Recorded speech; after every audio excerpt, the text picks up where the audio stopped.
हरिओम। स्वागत है आप सभी का। आज के इस व्याख्यान में हम सभी लोग लघु सिद्धांत कौमुदी पढ़ रहे हैं और लघु सिद्धांत कौमुदी पढ़ते हुए अब तक हम लोगों ने यहाँ नशेरवा इस सूत्र से पहले तक का अध्ययन कर लिया है। विष शब्द हमने अंतिम शब्द देखा था। आज नश शब्द पढ़ेंगे। देखिए, हलंत शब्द कुछ ऐसे हैं जिसमें प्रत्यय लगता है, क्विन, क्विप, विच इत्यादि कोई प्रत्यय लग जाता है, उसमें से प्रत्यय में से कुछ बचता नहीं है तो वह शब्द कृदंत हलंत हो जाता है ना। तो वह जो हलंत शब्द है, वह जो हलंत शब्द है, उस हलंत शब्द के रूप एक दृष्टि से देखा जाए तो बहुत आसान है, दूसरी दृष्टि से कहीं कहीं जगह पर काम बहुत ज्यादा होते हैं। तो उन काम कौन कौन से हो रहे हैं उनको आपको ध्यान रखना। जैसे नशेरवा। अब नशेरवा यह सूत्र आप देखेंगे क्रम, तो इससे पहले आपको किन प्रत्यय से कुह मिलेगा, वहां से कुह की अनुवृत्ति आ रही, देख लीजिए कहीं, इसी से तुरंत पहले है ना, तब बस होगी बात। और पदांते की बात आ ही रही होगी, है ना। तो और झली भी आ रही है, लेकिन यह सूत्र केवल पदांत में ही लगेगा, झल परे होने पर नहीं लगेगा। क्यों? क्योंकि देख लीजिए, नश त में से बचा है क्या? त झल है। यदि नशेरवा झल परे रहने पर भी लगता तो इस नश को नक कर देता है ना। मतलब पहले वो हो जाता, क्या कहते हैं, कुछ तो होता, घा होकर ग होकर फिर क होता परिचय से, पर नक तो बना देता, पर बनता तो है नष्ट, है ना। तो नशेरवा, नश जो यह प्रातिपदिक हो गया है, उसको वा मतलब विकल्प से कुह यानी कवर्ग हो जाता है। नश के स्थान पर विकल्प से कुह यानी कवर्ग हो जाया करता है। तो देखिए यहां पर कौन कौन से नियम लग रहे हैं। सबसे पहले नश है, ठीक, क्या है? नश सु, ठीक है। सु में से बचा क्या? सा। अब ये क्या कहते हैं, एक मिनट, हल्के आप से इसको गायब कर दीजिए, कोई दिक्कत नहीं, खत्म कर दीजिए। आगे देखेंगे आप तो यहां पर व्रश्च, व्रज, सृज, मृज, यज, राज, भ्राज, क्षशाम स लगेगा। वह सूत्र इस नश के श के स्थान पर श कर दिया, शकारांत होने के कारण। व्रश्च, व्रज, सृज, मृज, यज, राज, भ्राज और शकारांत तथा छकारांत के स्थान पर मूर्धन्य श हो जाया करता है, ठीक है। तो हो गया, बन गया नश, है ना। यह जो नश बना, इस नश के स्थान पर झलाम जशोंते से हमने फिर पहले के तरह जश करके ड बना लिया, नड, ठीक। अब यहां पर और नियम लगेंगे कि नहीं लगेंगे, ऐसी प्रश्न ही, ऐसी जिज्ञासा भी। इससे पहले के शब्दों में हम, क्योंकि यह क्विन प्रत्ययांत है नहीं, इसलिए क्विन प्रत्यय से कुह लगेगा नहीं, है ना। क्विन प्रत्ययांत तो नहीं है ना, इसलिए क्विन प्रत्यय से कुह लगेगा नहीं। तो या तो चवर्गांत नहीं है, चवर्गांत होता तो चवर्गांत के जगह पे चोह कुह से कुत हो जाता, है ना। तो ना तो चवर्ग चोह कुह लग पाएगा, ना तो क्विन प्रत्यय से कुह लग पाएगा, क्योंकि क्विन प्रत्ययांत भी नहीं है और चवर्गांत भी नहीं है। तो इसीलिए नशेरवा नियम लगा। वह कहता नश के अंतिम वर्ण के स्थान पर क्या हो जाता है? कुत हो जाया करता है, ठीक है। नशेरवा। अब जरा नशेरवा से पहले जो सूत्र लगे, व्रश्च, व्रज, सृज, मृज और झलाम जशोंते, इन दोनों का नंबर देखिए, ये दोनों नंबर इससे पहले के हैं, 8 2 36 और 8 2 62, है ना। तो ये उन सबके बाद का है, यानी वो दोनों पहले लगा लिए जाएंगे तब ये लगेगा, है ना। तो इस सूत्र को पता है कि नश को नड हो चुका है, ये उसको विकल्प से कुत्व कर देगा। कुत्व कर देगा तो क्या कर देगा, क ख ग हो जाएगा, नग। क्या कैसे करेगा, विकल्प से करेगा। वाह, कुत्व करेगा तो ड के स्थान पे ग ही तो होगा, ड तीसरा था उसके स्थान पे ग होगा, और जब कुत्व नहीं हुआ तो नड भी रह जाएगा।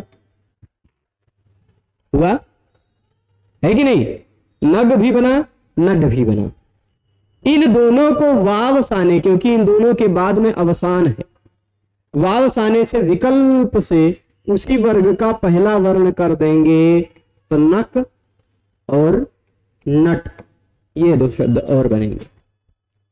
प्रथमा विभक्ति एक वचन में नश शब्द से नग, नक, नड, नट, ये 4 रूप बनेंगे। यही काम है। नशे कवर्गवंतादेश व पदांते, पदांत होना चाहिए तभी होगा, झली नहीं। ठीक, पद का अंत में आ गया था नश, इसलिए यह कवर्गांत आदेश हो गया विकल्प से। ठीक है, तो नक नग दोनों बना, नट नट दोनों बना। ठीक, अब इसको हम मिटा देते हैं पूरा, फिर से आ जाते हैं वापस। नश प्रत्यय लगाएंगे औ इत्यादि, औ इत्यादि को लगा लीजिए। प्रत्यय कौन सा लगाएंगे, औ इत्यादि, और कोई भी प्रत्यय लगा लीजिए जिसका पहला वर्ण स्वर वर्ण है, तो बस जोड़ते जाना। नश औ नशौ, नस जस, नश अस, नशस, नशह, है ना। कितना खतरनाक शब्द का रूप बन रहा है, नक नग, नट नड, नशौ नशह, नशम नश अम नशम, नश औट नशौ, नश शश नशस, नशह बन जाएगा। नशा नशा, ये आजकल का वाला नशा मत मान लीजिए, नाश करना। ठीक है, और नशे, नश ये होगा तो नशे, नश नसी नस होगा तो नशह, नश ओस होगा तो नशोह, नश आम होगा तो नशाम, नस नी होगा तो नशी, नस ओस होगा तो नशोह। ठीक है, और नस सुप होगा तो नस, नहीं बस ओस तक ही रुके। प्रत्यय का पहला वर्ण जब स्वर था तो ऐसा हो गया, क्यों, क्योंकि नशेरवा नहीं लग पाएगा, क्योंकि पद संज्ञा नहीं हो पाएगी। परंतु यही यदि प्रत्यय का पहला वर्ण व्यंजन हो तो स्वादिष्ट सर्वनाम स्थाने से इसकी पद संज्ञा हो जाएगी, हो जाएगी। तो पद के अंत में आने वाले नश के स्थान पर, उससे पहले और काम कर लेंगे, वृश्च भ्रज इत्यादि कर ही लेंगे, है ना। वह सब भी वृश्च भ्रज झली और पदांत में ही लगता है, झल हो या पदांत हो। तो यहाँ पदांत है इस कारण लग जाएगा, शत्व कर लिया, झलाम दशोंते से इस श के जगह पे ड कर लिया, नड ध्यान हुआ, नड ध्यान, यह बन गया। पर नशेवा से जब इसको विकल्प से कुत्व कर देंगे तो नग ध्यान भी रूप बनेगा, बनेगा ना। विकल्प से कुत्व होगा पदांत की अवस्था में, कवर्ग हो गया। अब वहां नक नग और नट नड ये 4 बन गए थे, यहां 2 ही बनेगा। क्यों, क्योंकि वावसाने नहीं लग पाएगा, अवसान नहीं है, वह वर्ग का प्रथम वर्ण नहीं कर पाएगा। ठीक है, तो नड भ्याम नग भ्याम, नड भी नग भी, नड भ्यः नग भ्यः हो जाएगा। पर प्रत्यय यदि लगा हुआ है सुप, कौन सा, सुप का बचा है सु, तो नड तक तो पहुंचेंगे, नड तक तो पहुंचेंगे ना। और ढासी धुट से धुट भी करेंगे। जरा ढासी धुट का नंबर देखिए तो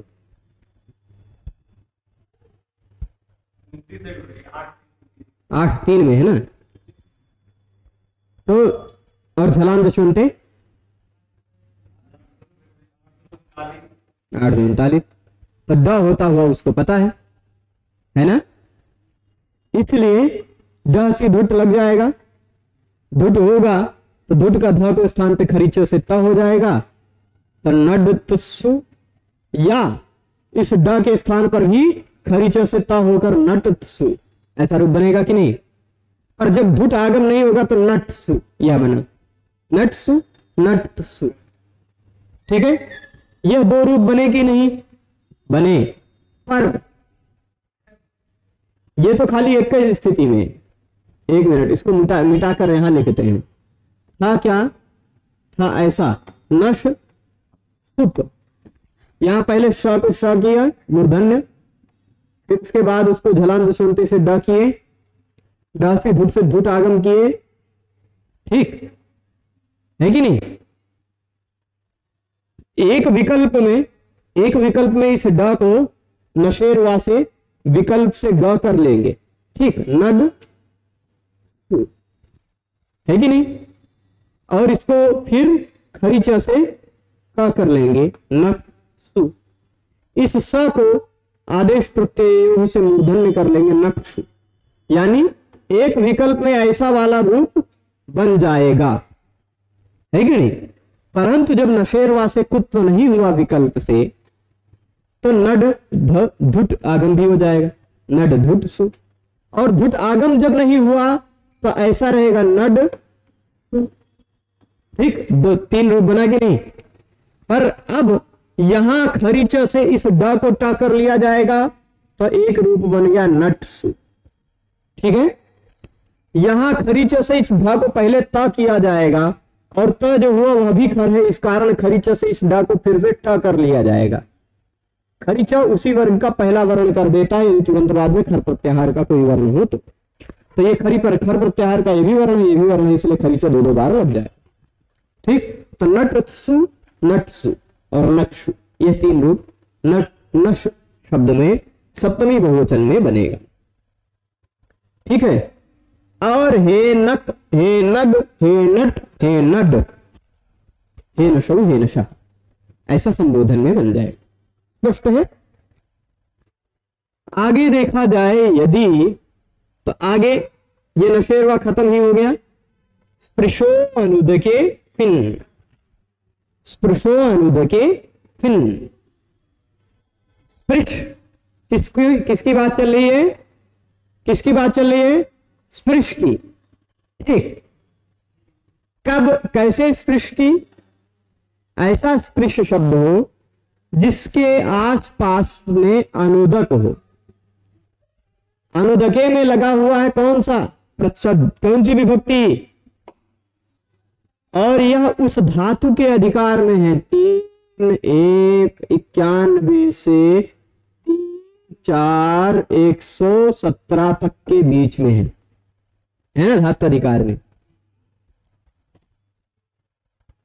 तो धातु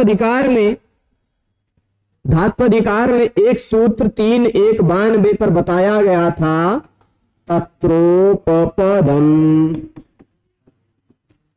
सप्तमी स्थम, बताया गया था कि नहीं, कि सप्तमी विभक्ति में जो स्थित दिखाई पड़े उसका उपपद अर्थ लिया जाना चाहिए। तो अनुदके यानी उपपद में उदक नहीं होना चाहिए, अनुदक उपपद में होना चाहिए, अनुदक उपपद में होना चाहिए, यानी उदक से भिन्न कोई उपपद में होना चाहिए, ठीक है। तो स्पृश को खिन प्रत्यय हो जाया करता। अब बताइए, कोई व्यक्ति घृत का स्पर्श करता है तो घृत स्पृश है, क्या है, घृत स्पृश। यहां स्पृश है कि नहीं, अंत में स्पृश है ना अंत में, पर यह स्पृश क्या उदक उपपद में है उसके। दूसरा मैं उदाहरण दे रहा हूं, उदक स्पृश, कोई व्यक्ति उदक को छूने वाला तो यहां पर क्विन प्रत्यय नहीं लग पाएगा, यहां पर क्विन प्रत्यय लग पाएगा, ठीक है। क्यों, क्योंकि स्पृशोन उदके क्विन, कहता है स्पृश के आसपास अनुदक होना चाहिए, उदक नहीं। ठीक, उदक से भिन्न कोई उपपद में हो तो स्पृश से किन प्रत्यय लग जाया करता है। कौन सा प्रत्यय लग जाया करता है? किन। ठीक है, लग गया, दोनों दिक्कत नहीं है। किन में से अब आपको कई बार बताया जा चुका है ना कि हलंत्यम से, का की लशक को तद्धिते से, ई की उपदेश जनुनासी की से संज्ञा, असलोपा से तीनों का लोप, बचा केवल वह, उसका वेर अप्रक्तस्य से सीधे सीधे लोप। वेर अप्रक्तस्य, वह कहता वे है, यानी क्विन, क्विट, विच, विड इत्यादि कोई भी प्रत्यय हो जिसमें वी दिखाई पड़ रहा हो, उसका अप्रक्त यदि बचा हुआ हो तो उसका लोप हो जाता है, सीधे सीधे लोप, कुछ नहीं बचा। ठीक, तो घृतस्पृश जो था ना, क्या था? घृतस्पृश था, वो बना, बचा क्या? घृतस्पृश, घृतस्पृश ही बचा। पर पहले घृतस्पृश कृदंत नहीं था, अब कृदंत हो, अब प्रातिपदिक बन गया कृतद्धित समासाश्च से, और प्रातिपदिक होने के कारण इससे सु प्रत्यय आपने लगाया, लगाया, और सु में से बचाया केवल कौन सा? स। सु में से सही बचता है, ठीक है ना, सु में से बचा है केवल स। तो घृतस्पृश स, हल्याभ्यो दीर्घा श्रुति से पृष्ठम हल, तो ये भी गायब। ठीक है, फिन प्रत्ययांत है कि नहीं है? तो फिन पहले सकारांत है, उस कारण भ्रष्ट भ्रष्ट लगा देते हैं, लगा डालें, कर दिया, घृतस्पृश हो गया। झलान दुष्वंते से इसको डा भी कर डाला, ठीक है, और अंत में फिर जाकर के फिन प्रत्ययस्य पुह, फिन प्रत्ययस्य पुह ने इसको पुत्व कर दिया तो बन गया ग, घृतस्पृग, है ना, घृतस्पृग। और इस घृतस्पृग को वावस आने से जब पुत्व करेंगे तो बन जाएगा घृतस्पृग, विकल्प से। घृतस्पृग और घृतस्पृग यह दो रूप बनेगा, यहां दिख रहा होगा, अरे लिखा हुआ ऊपर, हम झूठे लिख रहे थे, है ना। तो घृतस्पृग और घृतस्पृग यह दो रूप बने कि नहीं बने सभी की बुद्धि में? कोनो नया नियम नहीं लगाना, खाली ये देखना है कि किन प्रत्यय लगा हुआ है, बस किन। महारानी जी हैं यहाँ पर, है ना। तो अब देखिए घृतस्पृश शब्द क्या है? घृत स्पृश, प्रत्यय आगे लगाते जाइए, आउट घृतस्पृश, शस जस घृतस्पृश जस, घृतस्पृश अस, घृतस्पृशस, घृतस्पृशः, घृतस्पृशम, घृतस्पृश आउट, घृतस्पृशौ, घृतस्पृशस, घृतस्पृशस, घृतस्पृशस, घृतस्पृशः बन जाएगा। घृतस्पृष्टा, घृतस्पृशा, घृतस्पृशे, ए बचेगा घृतस्पृशे, घृतस्पृशः, घृतस्पृशः, ये पंचमी षष्ठी एक वचन में। ओस लगा तो घृतस्पृशोः, आम लगा तो घृतस्पृशाम, डी लगा तो घृतस्पृशि, ओस लगा तो घृतस्पृशोः। ठीक है, स्वर वर्ण वाले सीधे जोड़ते जाने, पर व्यंजन वाले प्रत्यय लगे हुए हैं, नहीं ये क्या हो रहा है, व्यंजन वर्ण वाले प्रत्यय लगे हैं तो पद संज्ञा हो जाएगी। पद संज्ञा हो जाएगी तो वृश्च सृज मृज जी पहले लगेंगे, उसको फिर बाद, उसके बाद झलाम जसोनते से जस्तु लगेगा,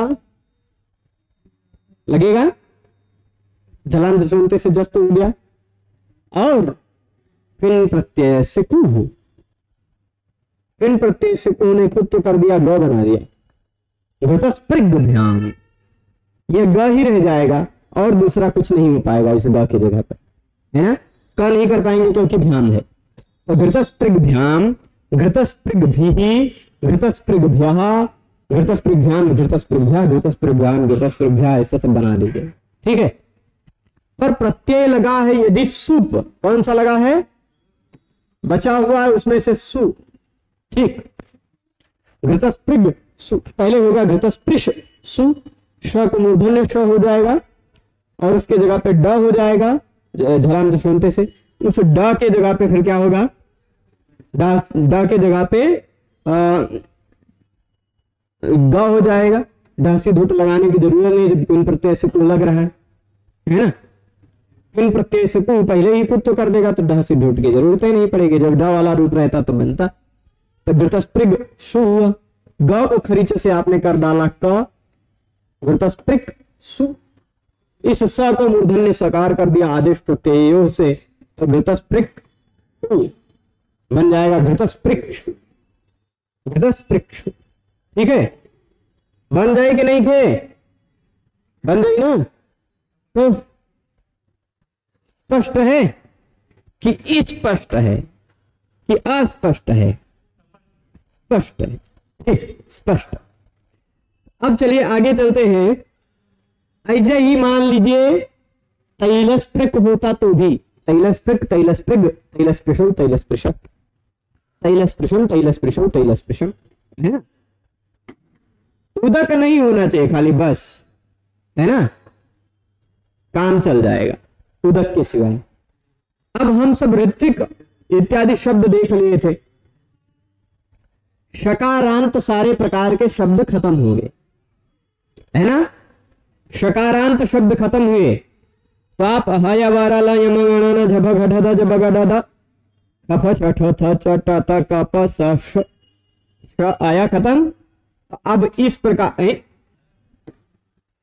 प्रकार के वर्ण पर खत्म होने वाले शब्द अब शुरू होंगे, क्योंकि ये प्रकार वाले शब्द खत्म।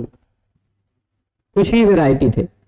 एक घृतस्पृश अलग है क्योंकि क्विन हो जा रहा है, नश थोड़ा अलग है क्योंकि नशेरवा लग जा रहा है, बाकी सारे पहले की तरह। ठीक है, विष की तरह, बाकी सारे विष शब्द की तरह चलेंगे, मुख्य रूप से विष, है ना। तो अब शकारांत शब्द देखते हैं। उसमें पहला एक शब्द था, इस शब्द की याद है कि नहीं, इसको आपको याद है कि नहीं, ऋत्विक दधिक वाला शब्द था कि नहीं। उसमें खाली हमने ऋत्विक शब्द ही देखा था, ददृश इत्यादि मैंने बताया था, जब वह आएगा तब पढ़ा जाएगा। स्रग स्त्रीलिंग में पढ़ा जाएगा, है ना। दिक भी स्त्रीलिंग में पढ़ा जाएगा, और जो अन्य लिंगों में पढ़ने वाले वो तो हो गए, ऋत्विक हो गया था, ददृश की बारी आई। ठीक, यह भी कैसा है, शकारांत शब्द है, क्विन प्रत्ययांत है, समान लीजिए। ठीक है, क्विन प्रत्यय लगकर बना हुआ है, कुछ नहीं करना है, सुप्रत्यय लगाइए। ठीक, सु लगाए, बचा है सा, भी हलंग्याभ्यो दीर्घासुति से, हलंग्याभ्यो दीर्घासुति से प्रथम हल से गायब हो गया है, दधिश खाली है। झलान दुष्वंते से इसको क्या कर डालेंगे, है ना, और फिर उसके बाद किन प्रत्यय से इसको कुत्व कर डालेंगे तो हो जाएगा दधृग। एक मिनट,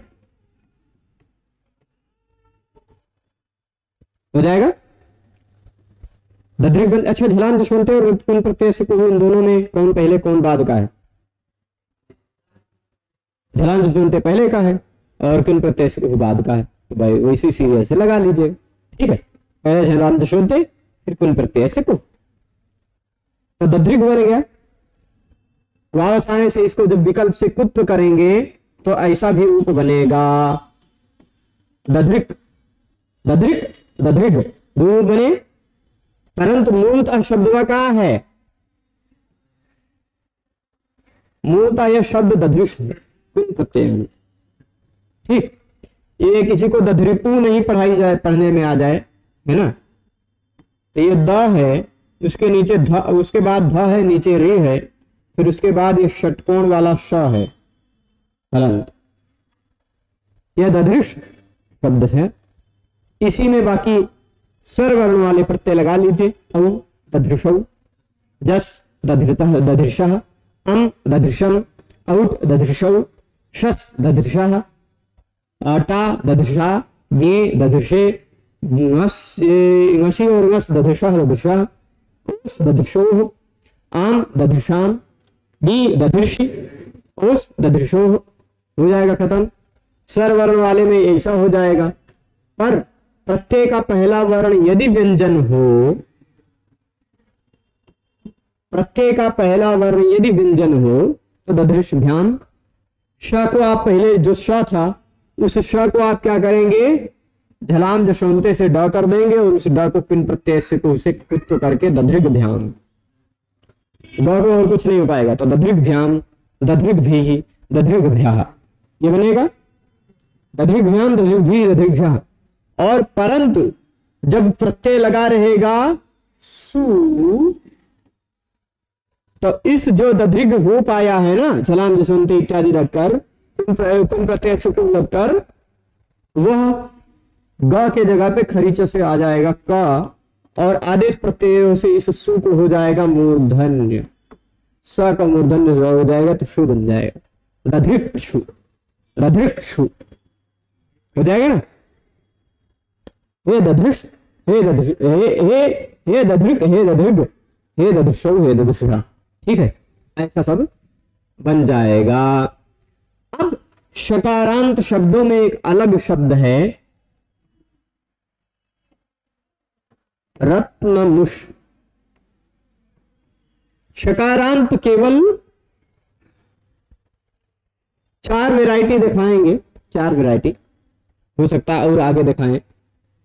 देखिए रत्नमुष, रत्न को चुराने वाला जो व्यक्ति है वो रत्नमुष, रत्नचोर, मुष धातु जो उसके ये है, ठीक।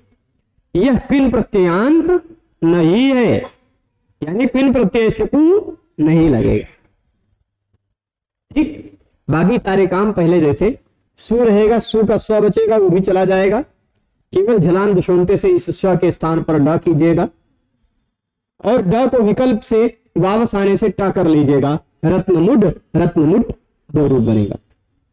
कहाँ गया, सीधे रत्नमुषौ लिख दिया और लिख भी नहीं किए, बड़े जल्दबाजी में, है ना। तो रत्नमुट, रत्नमुड हो जाएगा। उसी रत्नमुष शब्द पर औ लगाइए, रत्नमुषौ, जस लगाइए रत्नमुषः, रत्नमुषम, रत्नमुषौ, रत्नमुषः, रत्नमुषा, रत्नमुषे, रत्नमुषः, रत्नमुषः, रत्नमुषाशोः, रत्नमुषोः, रत्नमुषाम, रत्नमुषि, रत्नमुषोः, ये सारे स्वरवर्ण वाले प्रत्यय लगने पर बन जाएंगे।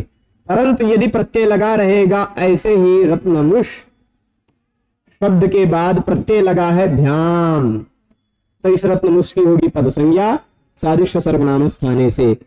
पदांत है यह श, इसलिए झलाम जशोंते से इसको ड होगा, रत्नमुड भ्याम, क्या होगा, रत्नमुष भ्याम बन जाएगा, रत्नमुड भ्याम, अंत रत्नमुष भ्याम क्या बन जाएगा, रत्नमुड भ्याम, ठीक।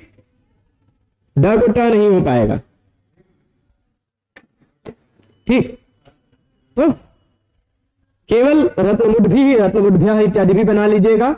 जब प्रत्यय लगा रहेगा सुप का सु, तो इस ड को फिर ड सीधुट लगेगा ना, ड सीधुट लगेगा, और धुट होगा, धुट का ता बचेगा, धुट का धा, धा की जगह पे हो जाएगा ता, तो रत्नमुट, तो और इस ड को टा भी कर लीजिएगा, रत्नमुट सु।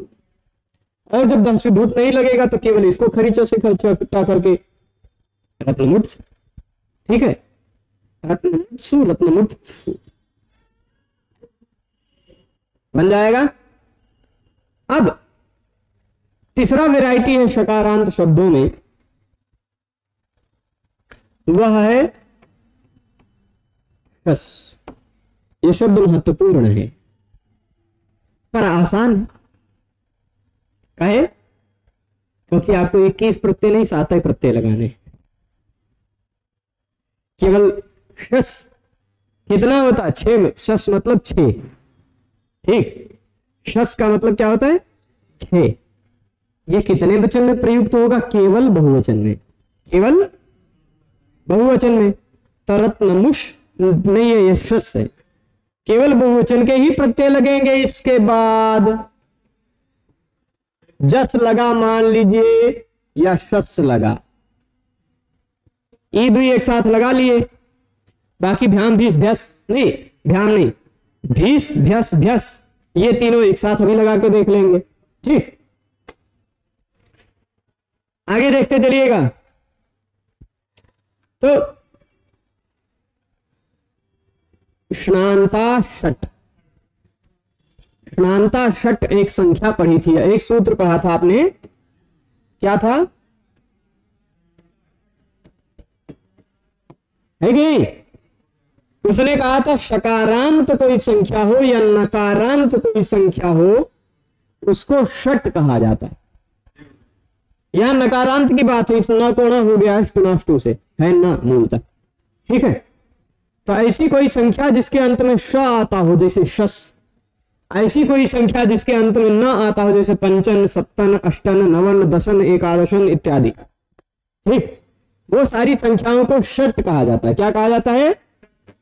सूत्र क्या कह रहा है? श्नांता षट, श्नांता षट। ठीक है, तो स्पष्ट है। इसको अब क्या कहा जाएगा? षट कहा जाएगा कि नहीं? ये शस जो है, इस शस की भी षट संज्ञा है। और एक सूत्र आपने ये भी पढ़ा था, का षड्भ्यो, ये क्या कहता है?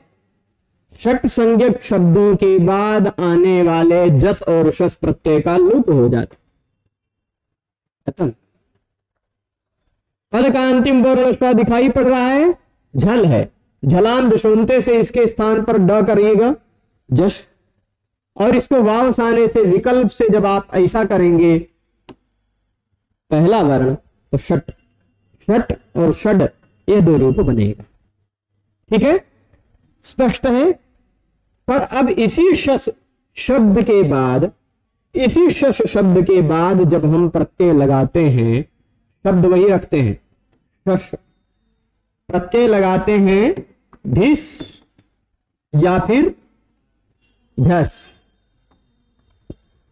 ठीक, या तो लगाते हैं भिस या तो लगाते हैं भस। तो बनता क्या है? शस, इसकी पद संज्ञा हो जाएगी। षट संज्ञा तो है ही, षड्भ्यो लुक नहीं लगेगा, क्योंकि षड्भ्यो लुक केवल जस और शस को लुक करता है ना?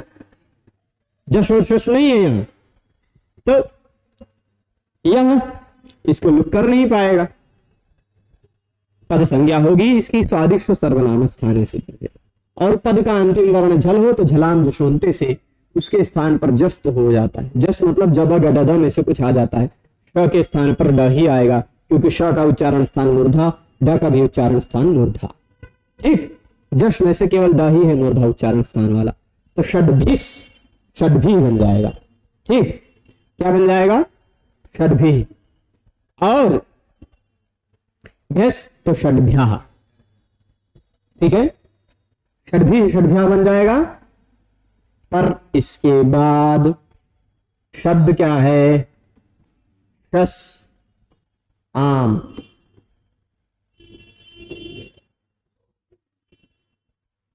शस आम, सूत्र का लगेगा षट चतुर्भ्यश्च। षट संज्ञक शब्द हो या चतुर शब्द हो, षट संज्ञक शब्द हो या चतुर शब्द हो, उसके बाद आने वाले आम को नुट आगम हो जाया करता है। क्या हो जाता है? नुट आगम। तो आम जो था वह नाम बन जाएगा, शस नाम, शस नाम। ठीक है, अब यहां पर क्या करेंगे आप? चुनाष्टु कर लेंगे कि नहीं? कर लीजिए शस नाम। या पहले एक काम करते हैं, इस नाम को ऐसे ही रहने देते हैं, पहले इसको, क्योंकि प्रत्यय का पहला वर्ण हल है तो इसकी हो जाएगी पद संज्ञा। पद संज्ञक शब्द का पद का अंतिम वर्ण झल हो तो झलान, झलान जो सुनते से इसके स्थान पर ड हो जाएगा, षड नाम। ठीक है, षड नाम। अब जरा टुनाष्टु निकालिए। टुनाष्टु कितने नंबर पर सूत्र है? 8, 4, 41 पर है ना। तो उस और यरो नुनासिके नुनासिको वा 8, 4, 45। तो पहले हम टुनाष्टु लगाएंगे, है ना। टुनाष्टु लगाएंगे, ये देख लीजिए जो सकार वर्ग है उसके साथ साथ सकार वर्ग है, तो उसके स्थान पर न हो जाएगा। ठीक, षड नाम। यहां आप कहेंगे पदांत टवर्ग है, उसके बाद नाम आ रहा है। तो टुनाष्टु जी होने लगे थे, लेकिन अभी आपको ध्यान में आएगा न पदांता टोरा नाम, वो रोकने वाले थे ष्टुत्व को, लेकिन पदांत टवर्ग पर रोकते तो हैं, पर अनाम, बाद में नाम नहीं होना चाहिए, यहाँ तो नाम वाला है। तो पदांता टोरा नाम से टुनाष्टु का निषेध नहीं हो पाएगा, ना को ना हो जाएगा। ठीक है, षड्णाम हुआ। फिर यरुनासिके नुनासिको वा से इसको ण कर लीजिएगा, बन जाएगा षण्णाम, बन जाएगा षण्णाम। लेकिन यहां यरुनासिके नुनासिको वा मत लगाइएगा, क्योंकि वह विकल्प से होता है। उसी सूत्र के बाद उसी सूत्र में एक वार्तिक था, प्रत्यय भाषायाम नित्य, पर में प्रत्यय हो तो नित्य ही वो अनुनासिक होता है, नित्य ही होगा, इसलिए केवल षण्णाम ही बनेगा। ठीक है, षण्णाम बन गया, षण्णाम। फिर उसके बाद केवल एक रूप लिया, षट्सु।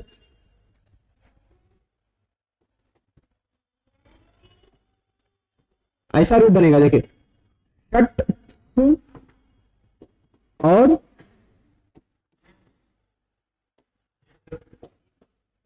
षट्सु, ये दो रूप बनेंगे, है कि नहीं।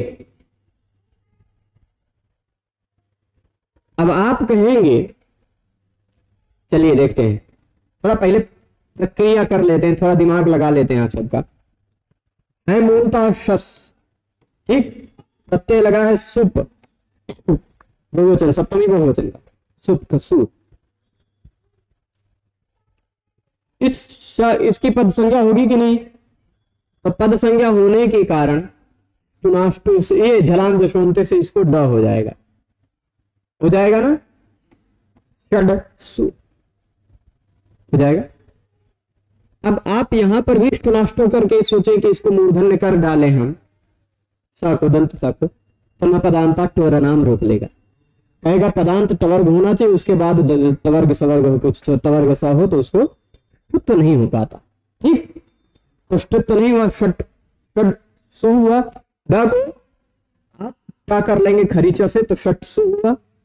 और जब खरीचा नहीं लगे, मतलब उससे पहले ही जब धुट आगम कर लेंगे तो षड, तो धुट का धा था उसको खरीचा से ता किया, और उस डा को भी खरीचा से फिर से ता कर डाला, तो षट सु, ऐसा रूप भी बन जाएगा। ठीक है, स्पष्ट है। यहां तक हमने षट शब्द देख लिया। अब इसके बाद जो शब्द शुरू हो रहा है, इसके बाद जो शब्द शुरू हो रहा है, उस शब्द को जानने के लिए आपको प्रत्ययांत की जानकारी आवश्यक होती है। जैसे शब्द मैं बता देता हूं, शब्द है इपठिश, शब्द यह है, शब्द क्या है? इपठिश। लेकिन इस शब्द सकारांत है, पर इस शब्द के रूप को आप ठीक से तब समझेंगे जब यह पिपठिश बना कैसे, वह जानेंगे। ठीक है, यह पिपठिश बना कैसे, वह जानने पर ही आप पिपठिश को अच्छे से समझ पाएंगे। बात यह है, मूलतः है धातु पठ, मूलतः धातु क्या है? पठ। और उस पठ धातु से ना, जब धातु कर्मण समान कर्तृकाद इच्छायाम वा से हम प्रत्यय लगा देंगे सन। ठीक, धातु कर्मण समान कर्तृकाद इच्छायाम वा से कर लेंगे कौन सा प्रत्यय? सन। सन प्रत्यय करेंगे तो क्या हो जाएगा, पठ सन। आप कहेंगे धातु कर्मण समान कर्तृका इच्छायाम वा, ये का कहता है सन प्रत्यय करने वाला नियम। तो देखिए क्या होता है, कोई हो इच्छार्थक क्रिया, कोई हो इच्छार्थक क्रिया, उस इच्छार्थक क्रिया का कर्ता और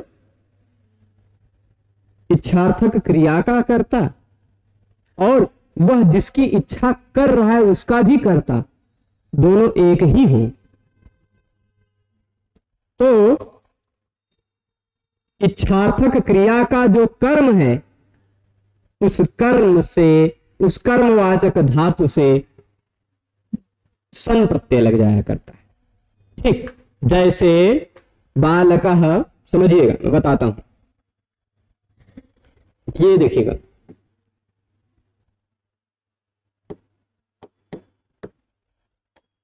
बालकः पठितुम इच्छति, तो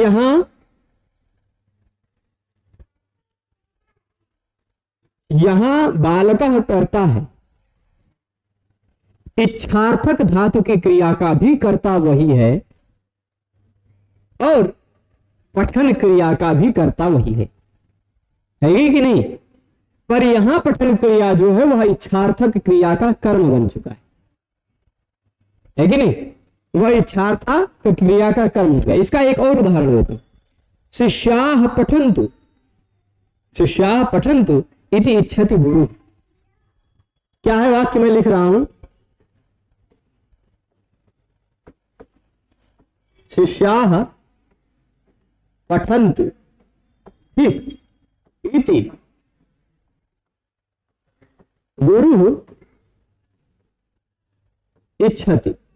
यहां देखिए इच्छार्थक क्रिया है पर इच्छार्थक क्रिया का कर्ता है गुरु और पठन क्रिया का कर्ता है शिष्य, है कि नहीं। तो दोनों क्रिया के कर्ता समान नहीं है, इसलिए धातु कर्मण समान कर्तृकाद इच्छायाम वा नहीं लगेगा। परंतु जहां धातु और इच्छार्थक धातु और उसका कर्म दोनों समान कर्तृक हो, दोनों का कर्ता समान ही हो, वहां उस कर्म सूचक जो धातु, कर्म में जो धातु छिपी हुई है पठ, उस पठ धातु से सन प्रत्यय लग जाया करता है इच्छा अर्थ में। अब इच्छति कहने की जरूरत नहीं है, आप पठितुम इच्छति कहकर जो काम करना चाह रहे थे वह पठ सन कहकर भी काम वही हो जाएगा, ठीक, क्योंकि पठितुम में कर्म सूचक जो था उससे सन प्रत्यय लगा, वो इच्छायाम, इच्छा अर्थ में ही लगा, ठीक है, इच्छा अर्थ में लगा, तो पठ सन हो गया। ठीक, सन में से बचता है केवल स, सन में से केवल स बचता है। ये सब धातु की प्रक्रिया पढ़ने पर आप पढ़ेंगे भी, खाली संक्षेप। फिर यहां पर एक सूत्र लगता है, वह सूत्र है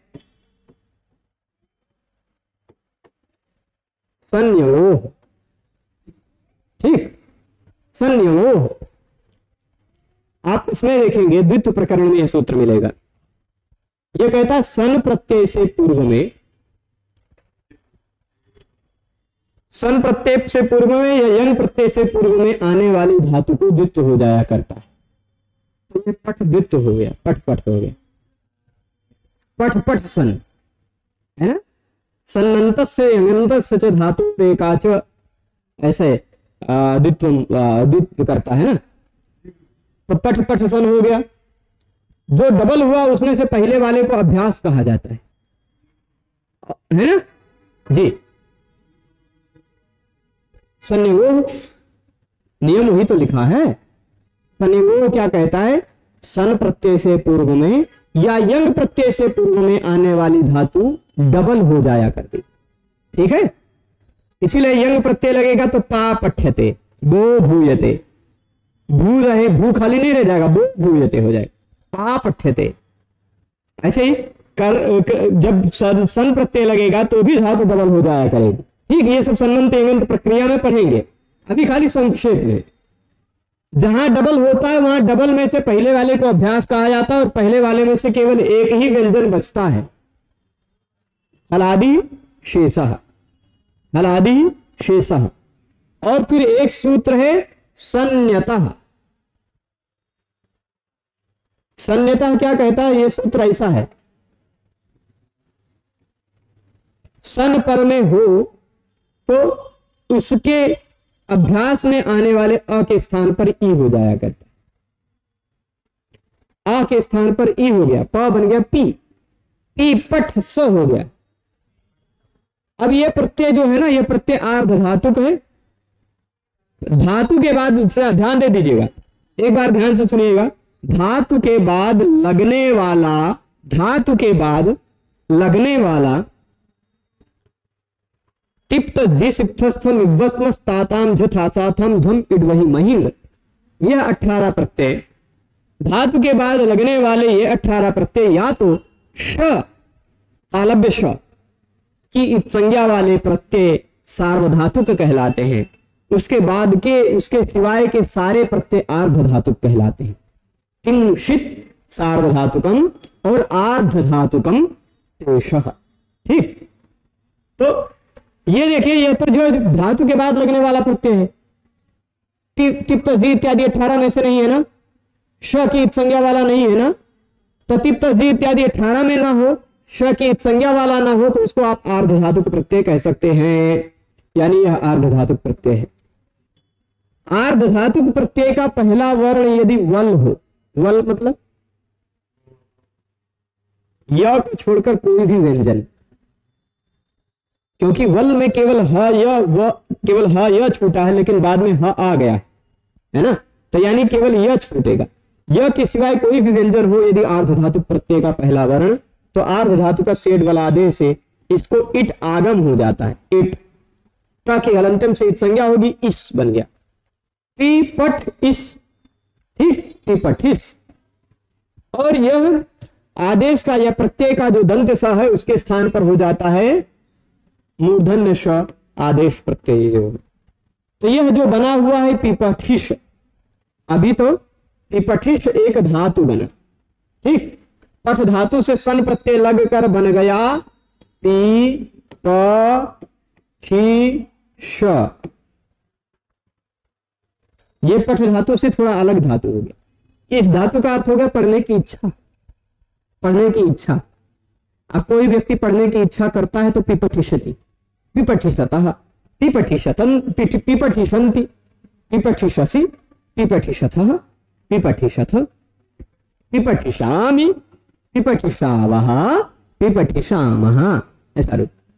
पिपठिषां चकार, पिपठिषां चक्रतुः इत्यादि लीट लकार में, पिपठिषिता, पिपठिषितारो, पिपठिषितारः लूट लकार में, ऐसे सभी लकारों में इसका रूप चलेगा। 10 लकारों में कृदंत भी इससे बनेंगे। अब यही मान लीजिए जो पिपठिष धातु है, ध्यान दीजिएगा, यही मान लीजिए जो पिपठिष धातु है, इस पिपठिष धातु से प्रत्यय लग गया क्विप। कौन सा प्रत्यय लग गया? क्विप। क्विप में से कुछ नहीं बचा, तो क्विप प्रत्यय भी आर्ध धातु प्रत्यय, धातु के बाद लगने वाला प्रत्यय है और टिप और स्टिंग और सित नहीं है, आर्ध धातु। जो प्रत्ययांत धातु के बाद, प्रत्ययांत धातु के बाद आने वाला आर्ध धातु प्रत्यय आता हो तो उसके अतो लोपा से अ का लोप हो जाता है। तो अब यह पिपठिष जो शब्द बन गया यह कृदंत बन गया, ठीक, पिपठिष शब्द बन गया, यह कृदंत बन गया। इस पिपठिष शब्द का कैसे रूप चलेगा? शकारांत यह भी है, यह शकारांत है। परंतु अब देखिए यहां पर जो इस श आया है, मूलतः सन प्रत्यय लगा था ना, तो पहले क्या था? पी प ठी स, ऐसा था ना, ऐसा था कि नहीं? इस स को ये वाला श हुआ है, फिर आ का लोप हुआ है कि नहीं? तो मान लीजिए इसी के आ का लोप हो गया है, अतो लोपा से लोप हो गया है, तो पिपठिष ऐसा है, इसी स को फिर ऐसा स हो जाता है कि नहीं? परंतु जिस सूत्र ने ऐसा श बनाया वह कहां का है सूत्र? जरा दोनों सूत्रों को देखिए। आदेश प्रत्यय हो कहां पर मिलेगा आपको? 8-3। यह श करने वाला सूत्र कौन सा है? 8-3 59। और पद का अंतिम वर्ण स है। इस पिपठिस के बाद मान लीजिए सु प्रत्यय लगा हुआ है, या इस पिपठिस के बाद मान लीजिए सु प्रत्यय लगा हुआ है दोनों एक पे। सु में से बचा हुआ जो स है, उस स का भी लोप हो गया है, तो पिपठिस ऐसा हो गया। पर आदेश प्रत्ययों से जो इस दंत सकार को मूर्धन्य सकार हुआ था, वो ससदृशो रूह की दृष्टि में तो नहीं है ना। ससदृशो रूह कहां पर है? देखिए तो ससदृशो रूह जो है वह 8, 2, 6। तो ससदृशो रूह को कहां पता चलेगा कि यहां मूर्धन्य श हो चुका है? ससदृशो रूह की दृष्टि में तो यहां पर दंत स ही बचा हुआ है ना, है कि नहीं? स्पष्ट है। तो रुत्वम प्रति, रुत्व की दृष्टि में शत्वस्य असिद्धत्वात्, शत्व की शत्व असिद्ध है, शत्व असिद्ध है, शत्व हुआ ही नहीं है। ससदृशो रूह को लगेगा कि यहां पर दंत स है, क्योंकि वह तो मूर्धन्य श होते हुए उसने देखा नहीं, वह असिद्ध है। इसलिए ससदृशो रूह यहां पर क्या कर देगा? रूह कर देगा, उसका र बचेगा, पिपठिर हो गया। ठीक, पिपठिर। और पिपठिर होने के बाद अब नियम लगेगा र्वोरुपधाया दीर्घ इकाः, र्वोरुपधाया दीर्घ इकाः। अब नियम लगेगा। ई क्या कहता है? देखिए तोड़िएगा, र व, ठीक, र व ये दो हैं तो द्विवचन का प्रयोग होगा कि नहीं? दो हैं तो द्विवचन का प्रयोग होगा। ओस, षष्ठी विभक्ति का ओस लगा देना है। ठीक, तो इसको ऐसे लिख दे तो कोई दिक्कत नहीं ना। व के ऊपर र चढ़ गया है, रूस, और यही बन गया रोह, है ना। इसी स को ससदृशो रूह से रूह हो गया तो रोर बन गया है, रोर, है ही नहीं। तो र जिसके अंत में हो या व जिसके अंत में हो, र जिसके अंत में हो या व जिसके अंत में हो, ऐसे धातु के उपधाया इकः दीर्घ, उपधा में आने वाले इक को दीर्घ हो जाया कर। ठीक, जैसे मान लीजिए एक है दिव, क्या है? दिव, ये वह अंत वाला है कि नहीं? इसमें भी उपधा में इक है, तो वह बन जाता दीव। हलीच लगता है भले, इसके बाद एक नियम और भी है हलीच, दिव्यति इत्यादि बनाने में।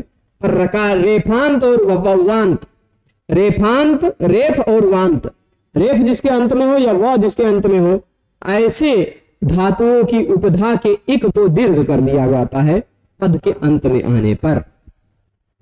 ठीक, स्पष्ट है? स्पष्ट है। तो इसको उपधा को दीर्घ कर दिया जाएगा। उपधा यानी सेकेंड लास्ट वर्ण जो इका हुआ, सेकेंड लास्ट वर्ण जो है यह पी प फिर में जो ई था उसको दीर्घ कर दिया गया, पिपठीर हो गया। इस र को खाली विसर्ग कर देंगे तो बनेगा ऐसे पिपठी। ठीक, पर पिपठिस के बाद औ रहेगा तो पिपठिशौ, जस पिपठिशः, अम पिपठिशम, वो श रहेगा, वो श ही रह जाएगा। पद के अंत में आ गया था तो शत्व असिद्ध था, तो हमने ससदृशो रूह से रूह कर लिया। पद के अंत में नहीं आएगा तो कोई दिक्कत ही नहीं, है ना। स्पष्ट है। और अच्छा, इसके बाद एक और सूत्र पढ़ना पड़ जाएगा तब यह शब्द पूरा होगा। इस शब्द को और विस्तार से, इस शब्द को और विस्तार से कल के व्याख्यान में देख लेते हैं, आज यही रोकते हैं। ठीक है, सभी को जुड़े रहने के लिए बहुत बहुत धन्यवाद। नमो नमः।